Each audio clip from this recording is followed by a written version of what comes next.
Still Sunday. I gather all the candles, matches, and flashlights we have. I put them in a box in Mama Yaya's room. I drag extra blankets from the linen closet and put them there too. Mama Yaya has not left the bed today.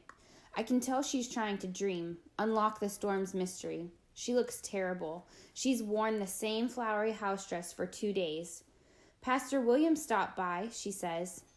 I knew he'd come by, always does when there's trouble. I gather my nerve and ask, how come we never visit my mama's grave? No need for that. You see her here every day. I wince. Mama Yaya pats the bed. Come here, precious. I sit on the edge of the bed. I breathe her scent in deeply. You know dirt don't hold the dead. I know. Come, let me hold you. I lay down and Mama Yaya holds me. Spot lays his paw across our legs. Your mama loves you. She's so in love with you, she's never left. But she's not at rest. No, she's still trying to birth you. Wants to make sure you can survive on your own. Doesn't make sense. It will. Mama Yaya squeezes me. It will. I lift onto my elbow and look at Mama Yaya. She looks right back at me. You know something? I say. Yes, I know something, but it's not mine to tell. It's yours to figure out. I feel irritated. I get up. The sun is now low in the sky. I close my eyes. I can smell wet. Damp, rotting, salty wet. Katrina is coming. I can tell Mama Yaya is tired. I go downstairs to make her warm milk. I also heat water on the stove and pour water into 2 hot water bottles. I place them in Mama Yaya's bed and retuck her blanket. I cook the chicken's giblets for Spot. I lock the back screen door. I push a kitchen chair against it. I look around me. The kitchen is clean, quiet, and the refrigerator is filled with food and water. For a minute, I feel pride. Mama Yaya is still upstairs trying to dream, and I have taken care of things. I'm satisfied, content. Our house is ready for Katrina. I step onto the porch. The sky is now orange and purple. Sundown is coming. The air smells like barbecue. Neighbors are grilling beef and pork. I walk to the sidewalk, look left, then right. Now, everybody seems to be outside. The smells are wonderful. Hickory, brown sugar, limes. My neighborhood is partying. Rudy waves to me. He's wearing a big chef's hat. He's cooking on the Palmer's grill. No sense letting meat go to waste if the power goes out. Mrs. Palmer shouts, You want ribs? You and Mama Yaya? Yes, I say. I'll bring them over. With potato salad, says Mr. Palmer from his wheelchair. Monique shouts, I've got hot dogs. Want 1 or 2? 2, I answer back. 1 for me, 1 for Spot. At this moment, I want to crush the entire neighborhood in my arms. Rudy shouts, Let's have salsa music. The Neville Brothers, says Ernestine. Blues, Monique hollers back. I smile and go inside. Good thing the TV is small enough for me to lift. I carry it upstairs to Mama Yaya's room. Plugging in the TV, I tell Mama Yaya all about the party.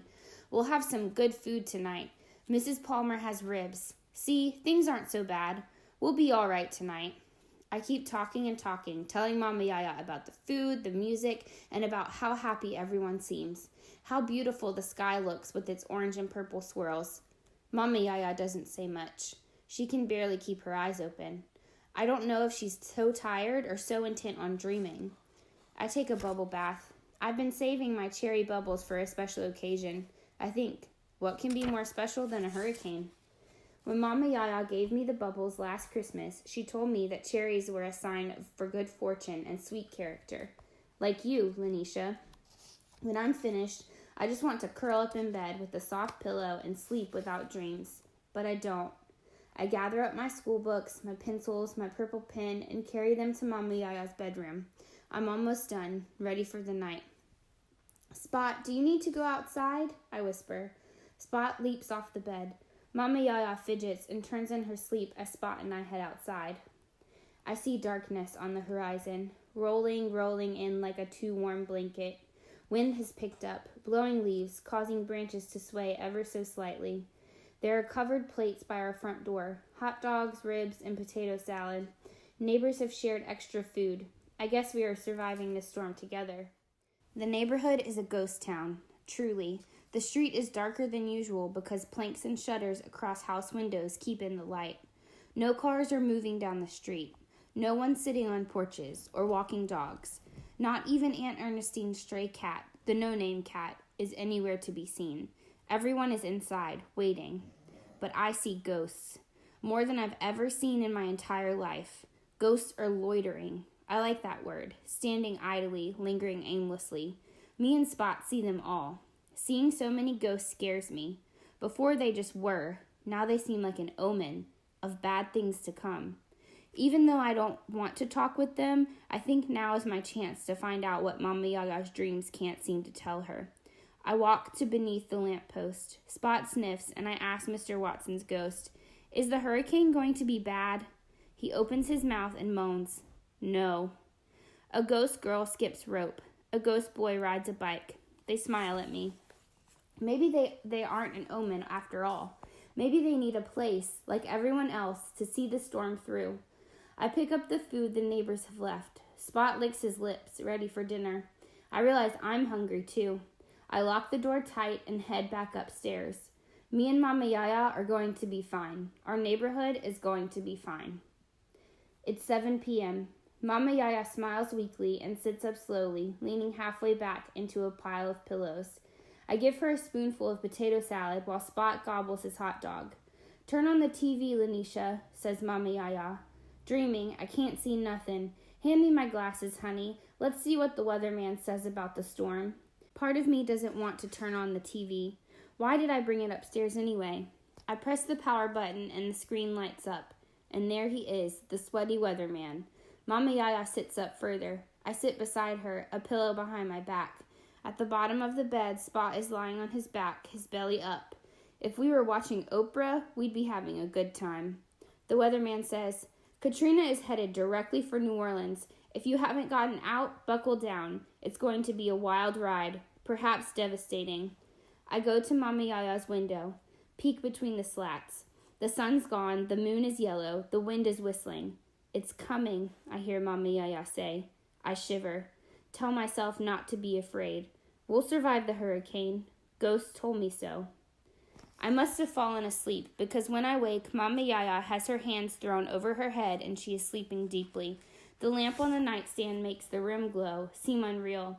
Nothing's moving, no mice. They skitter at night.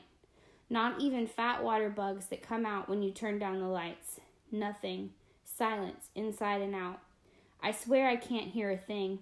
No one's having a party. No fighting, laughing, singing. No words drifting up from the porches. Nothing.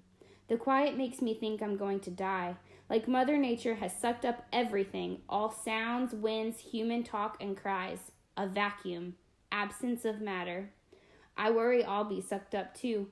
But the silence doesn't last. Pop. A wild rush. A howl that is louder than anything I've ever heard before. Mama Yaya sits bolt upright. It's the end of the world, sounding like the explosions and screams in the D-Day movies Mr. Gregg made us watch in history. It's a herd of elephants, wild cackling hyenas let loose, a stampede of all the jungle animals, cackling, keening, bursting, pounding, the wind screeching like banshees, sirens dooming sailors at sea, rain whipping wood, whoosh, whoosh, whoosh, smacking at trees, beating out any sap. Like 1,000 Kansas homes, not just Dorothy's, were being swept up in a tornado. The house shakes, teetering, in the wind and rain's violent game. Dodgeball, tug-of-war, shakes, sways, and I swear it's going to fall. Fall over. Down. The bed is rattling, creeping across the floor like it grew feet. We should all get in the tub. It is strong, tough. The bolts and pipes will hold it down, keep us from falling away. I can't get Mama Yaya out of the bed. She's too heavy for me to lift.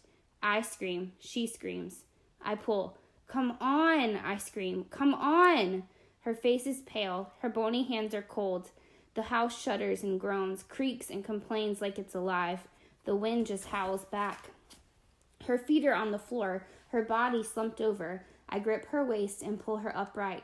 "Please, Mama Yaya, come on, please." She looks at me. No. Through me, like she's not sure anymore who I am. The rain sounds like someone throwing rocks at the house. Spot barks. Mama Yaya jerks, and I use her motion to push her forward. 1 step, 2, 3. "Come on, you can do it," I say. I push, pull.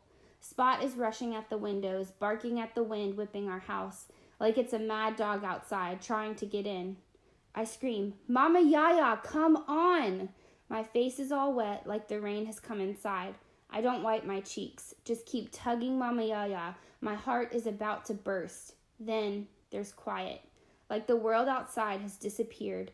A pocket of deep silence. It's eerie, inspiring fear, dread. Spot cocks his head, listening. Mama Yaya shuffles forward. Grateful, I keep hold of her, pushing her. We make it to the bathroom, and Mama Yaya wants to slump down over the toilet. "No, here," I say, lifting her leg into the tub. Then, boom.